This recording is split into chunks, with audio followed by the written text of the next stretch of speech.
One. Hi, my name is Alex Jarrett and this is my presentation on major depressive disorder and OCD. I'm going to start off today with depression. Depression is a very common illness in today's society. It's a psychological illness. It affects around about 15% of women and 10% of men. It's very likely that you know or have known someone who has suffered or is currently suffering with depression. Depression has many different symptoms. The most commonly associated symptoms with depression are withdrawal from others, feelings of guilt, loss of sleep, lack of sexual desire, loss of pleasure in day-to-day activities, and difficulty concentrating. Now, there are many different approaches to depression.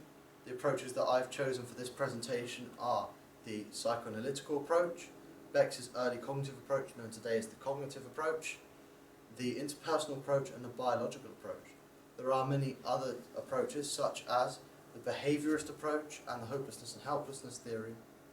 However, I've chosen to concentrate on these four for the duration of this presentation. Now, starting off with the psychoanalytic theory, they believe that rejection is the cause of depression. Rejection leads to anger turned inwards, and anger turned inwards leads to depression. The way they choose to treat this is with psychoanalysis, which was invented by Freud and Breuer, and although it cannot be scientifically proven, it has a very high success rate with anxiety-related disorders. It is, however, criticised heavily by psychologists such as Weissman et al. In 1971. Moving on to Beck's early cognitive theory, or as it's known today, the cognitive theory, they believe that depression was caused by maladaptive or faulty thinking patterns. Now, they say you can measure your happiness or your depression by 3 points: how you feel about yourself, how you feel about your future, and how you feel about your environment. Now, they believe by using this scale they can measure how happy you are or how depressed you are. The way they choose to treat depression is with CBT, cognitive behavioural therapy, and this is supported by a range of different psychologists, such as Holland and Kendall in 1980, and it's also criticised by many different psychologists, such as Lovitz and Post in 1979. Moving on to the interpersonal theory, they believe that the causes of depression is a lack of support during negative experiences during childhood. Now, they treat this with the interpersonal psychotherapy, and it's supported by many different psychologists, one of which pointed out that people prefer interpersonal psychotherapy over cognitive behavioural therapy. And the reason he pointed this out was to show that although cognitive behavioural therapy is considered to be the most successful approach, that if people personally preferred interpersonal psychotherapy, then surely this would be a better approach to go by. However, it's criticised by many different psychologists, namely behaviourists and biological theorists.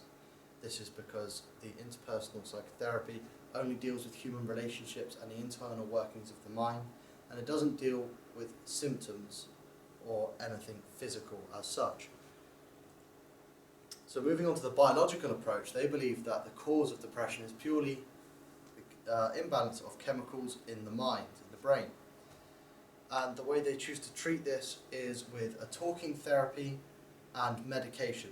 Now, why do they choose to treat it with a talking therapy? There are two reasons as to why you could develop this imbalance of chemicals in your brain. One, you're genetically made like this. You were born and your brain doesn't have the ability to produce this the amount of chemicals that it needs, or it's producing too much. Or you're dealing with a lot of anxiety, or you've gone through some big life changes lately, and those have created some conflict and some issues within your mind, and the chemicals have been diverted, if you will, to deal with this conflict, and therefore aren't there for the running of day-to-day activities, which causes depression. So the talking therapy frees this by helping you deal with your issues, frees up these chemicals which will allow your brain to return to normal, as they label it. There's a lot of support for this. It's very scientific. There's lots of statistics behind it, and Ian Goodyear in 2014, and the Royal College of Psychiatrists estimated that 50 to 65% of people who did this treatment improved significantly in a very short period of time. However, it is criticised for being unethical and also reductionist. The reasons behind this is because it's unethical because they give you drugs or medication for it, and this medication has serious side effects, so it could be construed as being more harmful than good for you, and it's also considered reductionist because it's not dealing with the cause of depression, more just the symptoms. And that concludes the side of my presentation to do with depression. I'm now going to move on to OCD. OCD is a psychological illness which affects around 2% of the population. So again, it's very likely that you've met someone or know someone who suffered or is suffering currently with obsessive compulsive disorder.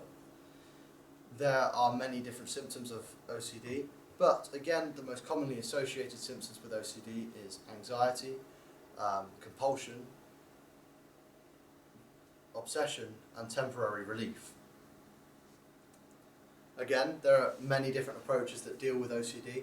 I'm going to concentrate on the same four that I did to concentrate on depression, and these are the psychoanalytical approach, the Bex's early cognitive approach, known today as the cognitive approach, the interpersonal theory, and the biological approach.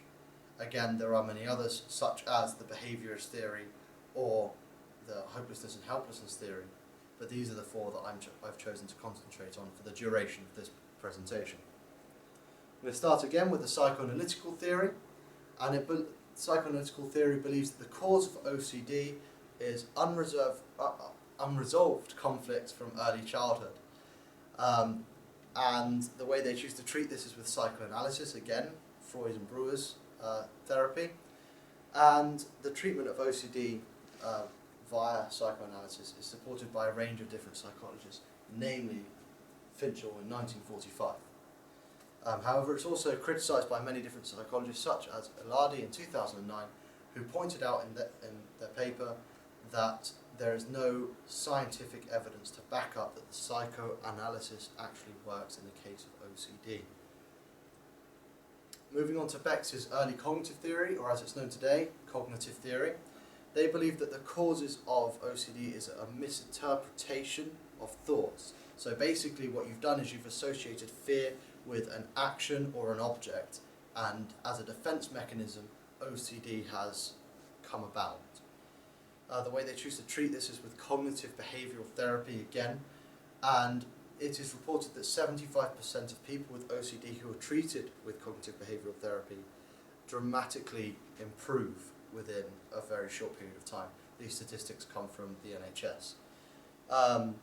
It's criticised widely, mostly because it doesn't deal with underlying psychological issues, and it doesn't deal with a wide range.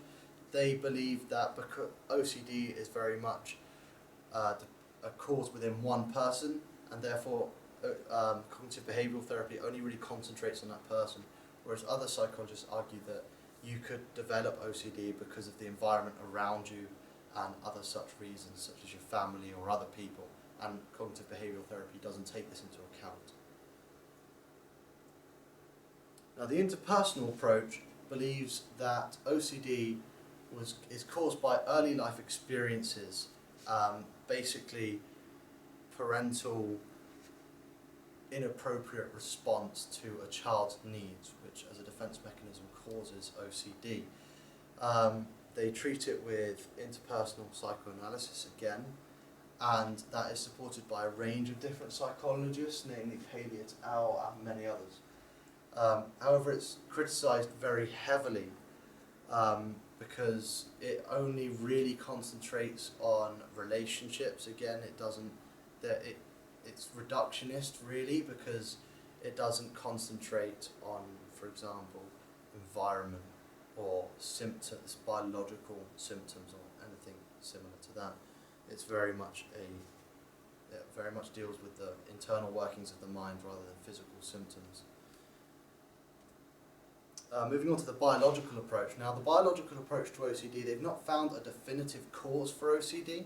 However, they do have a very strong theory, and that theory is, again, imbalance of chemicals in the brain, namely serotonin.